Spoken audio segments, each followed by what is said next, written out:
J'ai vécu de nombreux bouleversements dans ma vie. Quand j'étais enfant, nous vivions dans des maisons pauvres et délabrées. Il n'y avait pas de toilettes à chasse d'eau, il n'y avait pas de douche. Je vais aller à Un endroit public? une douche publique. Mais maintenant, tu vois, je suis capable de parler anglais. Je voyage à travers le monde. Ça ne veut pas dire que c'est quelque chose de chic à faire. Ma famille et le milieu de mes parents n'auraient jamais pu imaginer cela. En Chine, les dépenses pour l'éducation sont 4 fois supérieures à celles de l'armée. Ça Montre une priorité, non? Je n'ai jamais été aussi libre en tant que femme. intéressant. Elles ressentent la liberté en Chine pour la première fois, en tant que femme, parce que tu n'as pas à t'inquiéter pour ta sécurité, tu n'as pas besoin de demander à un homme de te raccompagner chez toi. À quoi ressemble la Chine en 2025? Pour le découvrir, nous avons pris l'avion jusqu'à Pékin. Et puis, debout au sommet du parc Jinshan, un parc incroyable qui surplombe la cité interdite, l'un des endroits les plus emblématiques de toute la Chine. Pour mieux comprendre la Chine, je veux l'avis d'un habitant. Et nous invitons à nouveau une invitée spéciale sur la chaîne, Li Jing, une collègue youtubeuse. Et posons-lui quelques questions sur la Chine en 2025. Très bien, Jing. Oui. Comment vas-tu? Salut, bonjour à tous. Bienvenue de retour sur la chaîne. Bienvenue de retour à Pékin. Bienvenue de retour en Chine. C'est tellement agréable d'être ici. Dis à tout le monde où nous nous trouvons.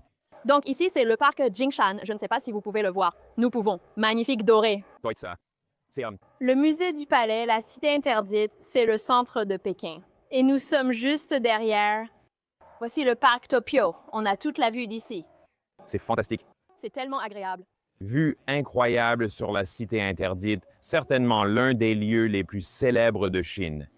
De nombreux Chinois de diverses provinces souhaitent aussi visiter Pékin. D'accord, Jing. Nous voulions t'interviewer à nouveau. L'an dernier, à Pékin, c'était le 1er octobre, la fête nationale. Nous avons réalisé un super vlog sur la place Tiananmen et reçu de nombreux retours positifs. Ils apprécient ton point de vue sur la Chine. Je voulais te réinviter car tu es l'un des journalistes chinois les plus remarquables. Ce qui est si intéressant, c'est que tu voyages dans le monde. Tu en as visité beaucoup, c'est ton travail ici, raconter des histoires à travers le monde. J'ai aimé quand tu es allé en Tanzanie et parler de l'influence croissante de la Chine grâce à la construction de chemins de fer. J'ai une excellente question pour lancer notre vlog aujourd'hui. Quelle est une idée reçue que tu penses que beaucoup d'étrangers ont sur la Chine? Et je veux vraiment que ce soit un vlog où tu puisses partager ton expérience en tant que local. Tu es quelqu'un qui a vu une transformation incroyable en Chine, tu sais, au cours de ta vie. Beaucoup disent, en Chine, il n'y a pas de liberté. Est-ce que C'est tellement faux. D'abord, définissez la liberté. À votre avis, c'est quoi votre liberté? Beaucoup de gens aux États-Unis, j'ai beaucoup d'amis américains, ils disent « Oh, vous savez, on peut faire ceci, on peut faire cela. » Nous votons tous les 4. nous. On peut dire des choses horribles sur notre président, comme Donald Trump ou Joe Biden. Peux-tu faire ça en Chine? La question est, quel est ton but en faisant ça? Ton objectif en votant ou en critiquant Donald Trump ou toute autre personne en position de leader, c'est de vouloir une bonne gouvernance qui améliore ta vie, Mais ça fait, c'est le but. Mais ensuite, tu continues à voter et tous les 4 ans, je continue à regretter et rien ne change pour toi. Tu peux aller à la manifestation, une manifestation de grande ampleur, protester contre le racisme, protester contre la violence armée.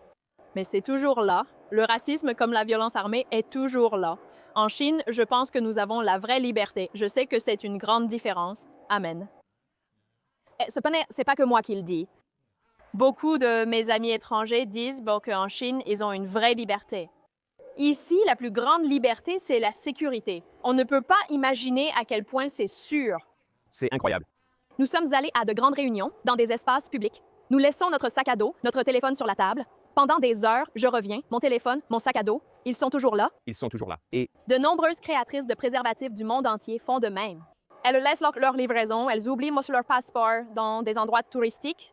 Et des heures plus tard, elles reviennent. Ils sont toujours là. Si peu de délit.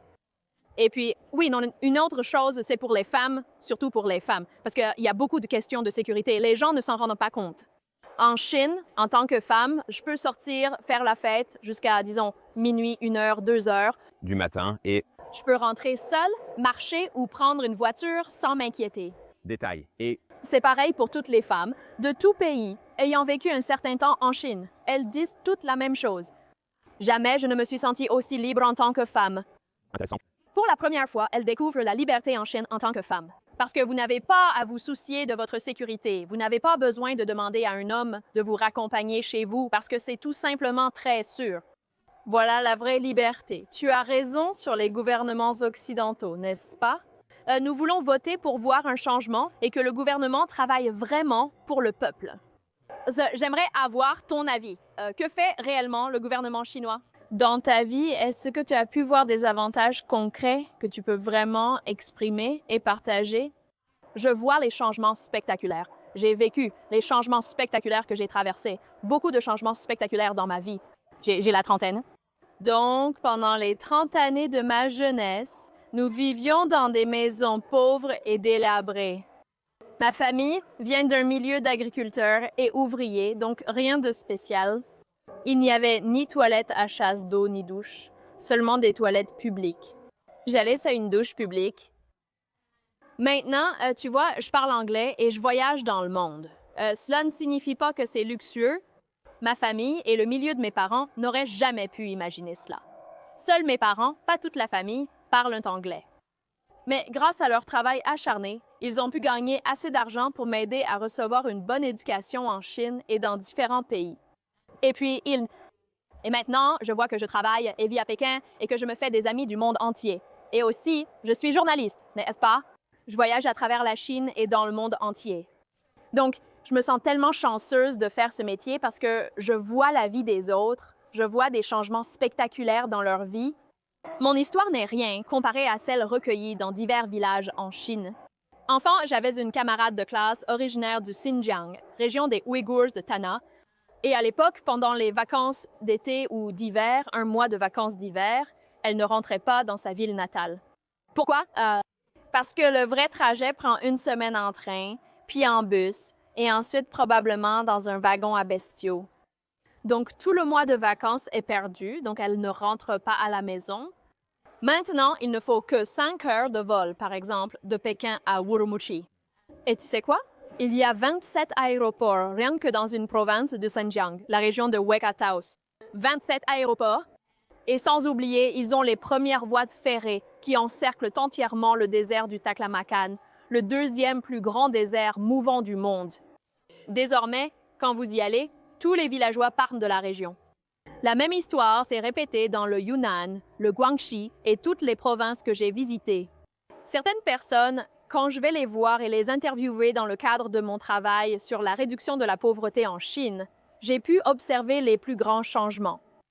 Comme la région la plus pauvre, le dernier champ de bataille contre la pauvreté, l'oubli. Mais la meilleure infrastructure dans ce village, c'est l'école, le collège, le lycée. Ils sont équipés d'ordinateurs, de tout ce matériel, du matériel high-tech. Pensez-y un instant. Dans le village, personne ne vit en immeuble et des agriculteurs travaillent encore. L'école est le plus beau bâtiment. Tout le travail a visé à améliorer la vie des gens. Au Guangxi, dans de nombreuses zones du Sichuan et en région tibétaine, à cause des hautes montagnes, ils vivaient autrefois dans des maisons délabrées. Mais maintenant, tous les chemins de fer, vous savez, tous les chemins de fer vont jusqu'au cœur des montagnes. Ils relient chaque porte, chaque foyer du village. Et c'est juste pour s'assurer que tous les agriculteurs puissent amener leurs produits agricoles de la cour jusqu'à la porte d'entrée. C'est tellement facile à vendre. Quand j'étais enfant, il n'y avait ni train à grande vitesse, ni mer profonde, ni drone, ni téléphone portable sophistiqué. Mais maintenant, toutes les routes, tous les trains à grande vitesse relient toute la Chine. Dans le village, pour permettre aux habitants d'accéder à l'éducation et à l'emploi. Ce ne sont que quelques-uns des changements observés. Et je voudrais soulever un autre point, à savoir combien d'efforts le gouvernement chinois a consacré à l'éducation. Je sais donc qu'aux États-Unis, dans les médias occidentaux, ils présentent les dépenses militaires de la Chine comme quelque chose de très mal. Ils s'inquiètent de la puissance militaire de la Chine. Et donc, par exemple, certains médias occidentaux ne cessent de dire « Oh mon Dieu, le gouvernement chinois augmente encore ses dépenses militaires ». Mais vous savez quoi? Les dépenses militaires de la Chine ne représentent qu'un virgule quelque chose pour cent du produit intérieur brut du pays. Seulement un virgule quelque chose. Mais savez-vous combien d'argent ils dépensent dans l'éducation? 42 42 de leur produit intérieur brut pendant 12 années consécutives? Le gouvernement chinois investit 4 fois plus dans l'éducation que dans l'armée, ce qui montre bien une priorité, non? Les dépenses militaires chinoises restent bien inférieures à celles des États-Unis. Les dépenses militaires des États-Unis sont les plus élevées au monde et dépassent également celles des 10 pays suivants réunis. Donc, c'est la vérité parce que le gouvernement chinois investit dans le peuple, pas dans l'armée ni dans d'autres choses. Il investit dans le peuple. Nous devons tous suivre 9 années d'éducation obligatoire. En 1949, à la fondation de la République populaire de Chine, le taux d'analphabétisme était de près de 80 contre environ 2 aujourd'hui. C'est tout le travail que le gouvernement chinois a investi dans le peuple, investir dans le peuple. Donc, Jing, j'adore ces réponses, car ce que je respecte surtout, c'est ta passion pour raconter l'histoire de la Chine. Je veux dire, je pense que quand je parle avec toi, et vraiment, quand tu viens en Chine et que tu parles avec les habitants, il y a un incroyable sentiment de fierté que tu ressens en Chine. Je pense que beaucoup de gens sont très fiers du pays et de ce qu'il est devenu. Encore une fois, je veux dire, je donne toujours cet exemple. Par exemple, à 50 ans en Chine, tu as assisté au plus grand changement du pays monde, se produire, dans ton propre jardin. n'est-ce pas? Je veux dire, Il y a 50 ans, la Chine était l'un des 10 pays les plus pauvres du monde, même moins riche que le Tchad en Afrique. Vous voyez maintenant les progrès de la Chine. J'ai reçu une question intéressante. Quel est un aspect de la vie en Chine que vous aimeriez que plus d'étrangers puissent découvrir? j'ai demandé à mes amis du monde entier, tu viens à Pékin, que penses-tu de Pékin et de Shanghai? Ils me répondent toujours simplement, par exemple, oh, Pékin est tellement... Propre Pékin. Et si sûr. Je me dis, c'est tout? Ouais. Sur ces choses simples pour la ville, Je suppose que les choses simples de la vie comptent. j'ai pensé qu'ils diraient, oh, les bâtiments sont tellement... Oh, l'architecture, et tellement belles, l'histoire, la culture, la... les arts. Non. Ils disent que c'est propre et sûr, donc je suppose que c'est probablement aussi surprenant pour beaucoup de gens des États-Unis. Oui, c'est ça, c'est sûr. L'an dernier, j'ai rencontré un groupe de l'université Harvard. Ils ont voyagé en Chine, visité plusieurs lieux et oublié leur appareil photo au Temple du Ciel, ainsi que leur passeport. Très inquiets, ils ont contacté la police. Et venez, Revenez. Finalement, personne n'a touché à ces affaires. Elles sont toujours là. c'est incroyable. Donc, je pense que la commodité est probablement quelque chose que les gens en dehors de la Chine sont. J'ai une surprise. Je pense que c'est un bon point. Tu sais, la commodité. Donc, quand tu es en Chine, n'est-ce pas? Je veux dire, tout se fait sur ton téléphone portable, n'est-ce pas? Donc, personne. Quand as-tu utilisé de l'argent liquide pour la dernière fois? Tu ne t'en souviens pas depuis des années? Je veux dire 3 ans, 4 ans, 5 ans. Probablement 4 ans, oui. Au moins 4 ou 5 ans, non? Donc tout passe par votre téléphone, société sans argent liquide. Et c'est drôle parce qu'en Occident, on entendra ça comme une mauvaise chose. C'est comme, oh, le gouvernement, ils veulent que vous soyez sans argent liquide parce qu'ils veulent tout suivre de ce que vous faites. Mais c'est surtout une question de commodité. Quand vous venez en Chine, tout ce dont vous avez besoin, c'est d'un téléphone. Clé, portefeuille, tout est sur le téléphone. Commander à boire ou manger aussi. Les Chinois ne peuvent donc pas perdre leur téléphone. Oui, bien sûr. Jing, parle-nous de l'accessibilité financière en Chine et de ce que cela signifie pour la société. Parce que, évidemment, la Chine et les États-Unis sont similaires dans le sens où, tu sais, il y a beaucoup de gens riches et beaucoup de gens pauvres dans les deux pays. Mais je pense que je pourrais avancer l'argument qu'il vaut en fait mieux être pauvre en Chine qu'aux États-Unis. En tant que société, parle-nous de l'accessibilité financière et de la qualité de vie en Chine. Je pense que beaucoup de personnes en dehors de la Chine sous-estiment l'accessibilité financière en Chine.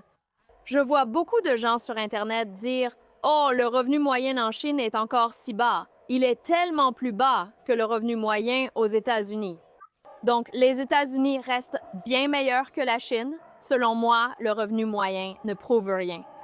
Par exemple, aux États-Unis, malgré de nombreux milliardaires, beaucoup de travailleurs peinent à joindre les deux bouts. Le revenu moyen est présent. Ces gens peuvent-ils vraiment se permettre beaucoup au quotidien? Gagnez-vous vraiment autant? Même avec un bon salaire, pouvez-vous vraiment vous permettre des maisons ou les courses? Voilà le problème. Mais en Chine, les choses sont très abordables, peu importe combien vous gagnez. Il y a des riches, des personnes de la classe moyenne et probablement des défavorisés. Mais quelle que soit votre situation financière, vous pouvez vous permettre les besoins de base en Chine. Cela inclut l'électricité, le chauffage, l'eau, la nourriture et les soins de santé, l'éducation. Peu importe vos revenus, vous pouvez vous offrir ces choses. En Chine, tous les étrangers constatent que l'électricité, le gaz et l'eau coûtent peu, mais que la nourriture est chère. Des restaurants chics. Tu peux y aller si tu as beaucoup d'argent à dépenser. Mais il y a aussi plusieurs restaurants où tu peux simplement aller dépenser, comme Dick's Quai Ving Quai, qui fait à peu près, 2 ou 3 dollars pour avoir un repas vraiment correct. Et toutes les courses, les légumes frais, les œufs frais, les fruits sont tellement abordables. Le choix est incroyable au supermarché. Tu sais, une autre chose, Jing, c'est aussi Internet. Je ne sais pas. À quel point c'est grand, c'est parce que je n'ai jamais été dans un pays au monde qui ait un réseau 5G aussi bon. Où que vous soyez, nous pouvons l'être aussi, et c'est vraiment incroyable. Je vis à Las Vegas à plein temps. Il y a de nombreux quartiers à Las Vegas, une grande ville en Amérique, une ville importante, une ville touristique. Plusieurs quartiers de cette ville n'ont pas de 5G pour moi. Tu galères à avoir Internet, même en mobile. Alors, où est-ce l'incroyable? Même à la montagne ou à la campagne, c'est pareil. Et c'est presque un droit humain fondamental, je pense, pour les Chinois. Car, encore une fois, si tu es dans ces villages du Sichuan, comme tu l'as dit, dans les montagnes, tu as toujours besoin d'être connecté à Internet. Parce que c'est comme ça que tu vas pouvoir accéder à l'éducation, c'est que tu vas pouvoir apprendre et progresser dans ce monde moderne, n'est-ce pas? Nous avons la 5G partout en Chine. Parfois, j'ai la 5G-A, Ça veut dire, presque la 6G, n'est-ce pas? Cela facilite beaucoup de choses. Par exemple, les agriculteurs des montagnes du Sichuan, Guangxi ou Tibet, ils ont tous un smartphone, une boutique Taobao, Aodaoyin, et ils peuvent vendre leurs produits agricoles dans toute la Chine. Pensez-y, tous ces agriculteurs qui viennent tout juste de sortir de l'extrême pauvreté, maintenant, ils vendent leurs produits via leur téléphone avec le service 5G grâce à ces plateformes de commerce en ligne, et ils vendent leurs produits au monde entier. Donc, ils gagnent beaucoup plus d'argent. alors Jing, merci beaucoup d'avoir expliqué tout cela. J'ai une question concernant vraiment la jeunesse en Chine. Parce que l'une des choses dont on entend toujours parler en Occident, c'est que le chômage des jeunes est extrêmement élevé. La Chine fait face à de graves problèmes économiques. Savez-vous ce qui brise vraiment la jeune génération en Chine et à quoi ressemble leur avenir? Quel avenir pour la jeunesse ici? Vous avez évoqué un point important. Bien sûr, la situation actuelle pour la jeune génération est plus difficile qu'avant parce que l'économie mondiale entière n'est plus aussi bonne qu'avant. Donc, il y a certains défis. Mais j'ai aussi beaucoup d'espoir et de confiance envers la jeune génération, basée sur mon expérience en interagissant avec certains jeunes. Comme les étudiants des meilleures universités de Pékin, dont Taiki et Tsinghua, voici ce que j'ai découvert. D'abord, ils sont très confiants. Confiant signifie qu'ils ont confiance en leurs racines chinoises, en la culture chinoise, parce qu'ils ont grandi à une époque différente, n'est-ce pas? Ils ont grandi à une époque où l'économie chinoise prospérait et où nos infrastructures étaient parmi les meilleures au monde. Donc, contrairement aux générations précédentes, ils sont super. Ils considèrent l'Occident comme un égal. Ils admirent sans doute l'Occident, contrairement aux générations précédentes. Certains peuvent admirer ou mépriser, mais non, ils considèrent toutes les autres civilisations comme égales. Donc, cette confiance les rend très différents, une génération unique. Donc, Jing, je veux juste insister là-dessus parce que je pense que tu as soulevé un très bon point, n'est-ce pas?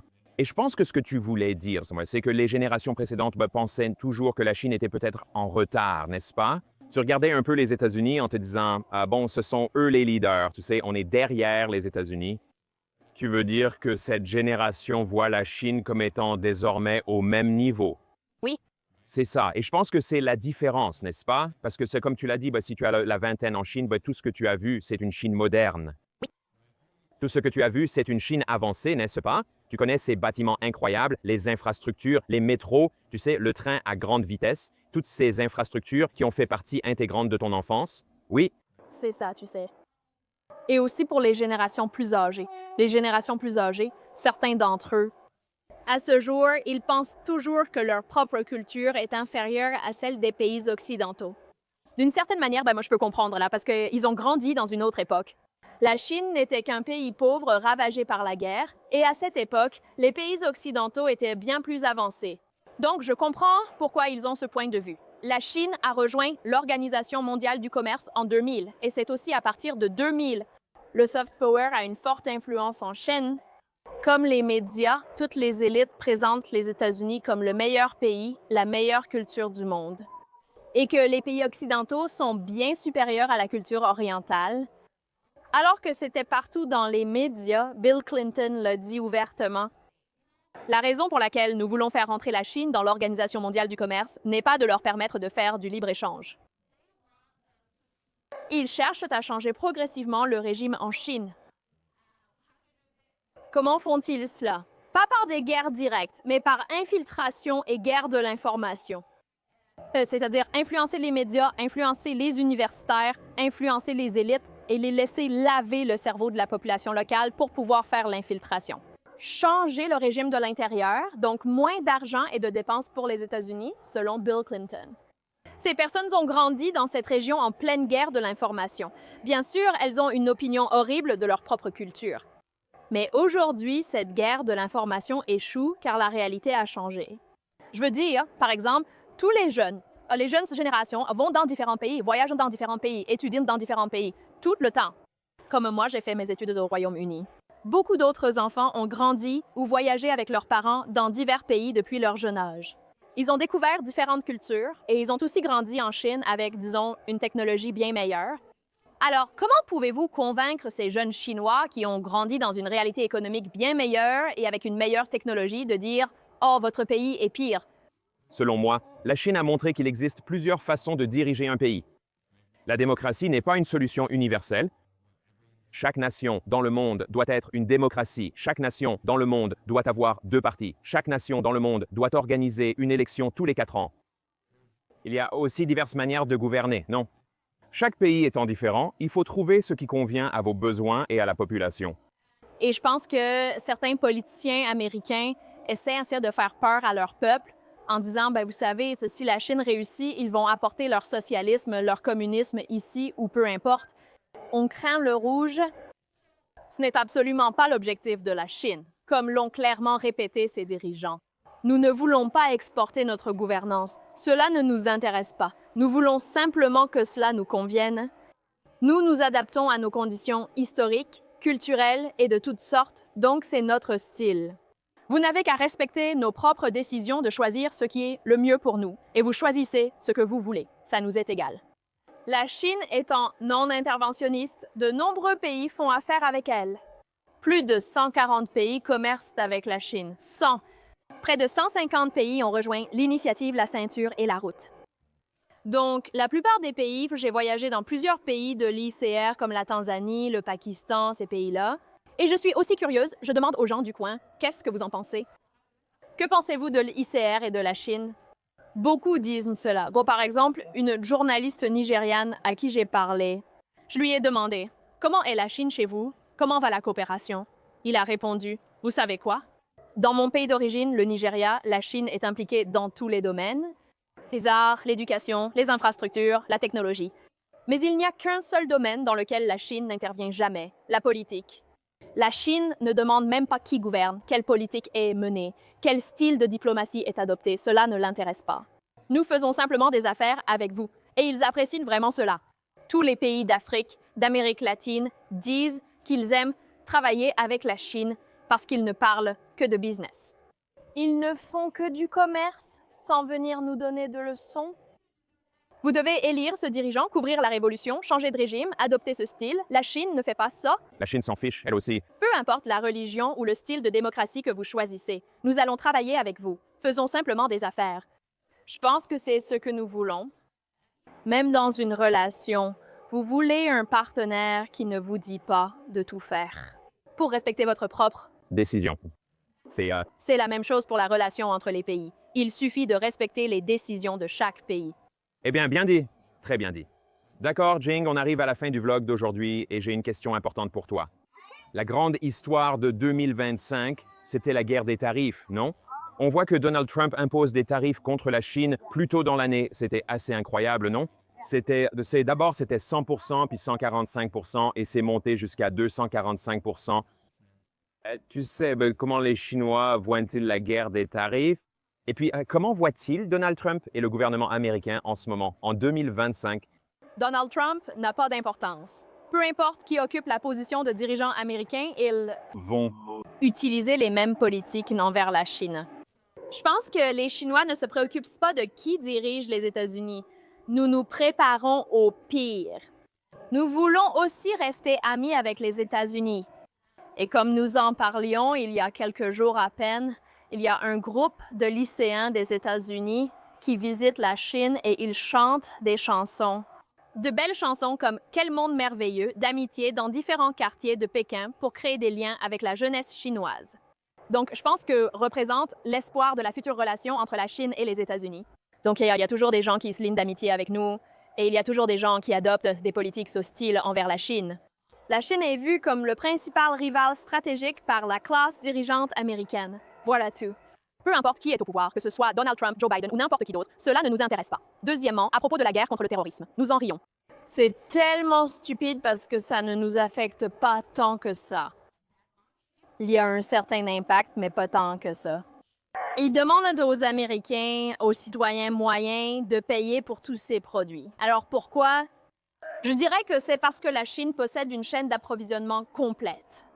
Cela signifie que nous avons les matières premières, nous avons les usines, nous avons des ouvriers qualifiés, nous pouvons fabriquer tous ces produits puis les vendre.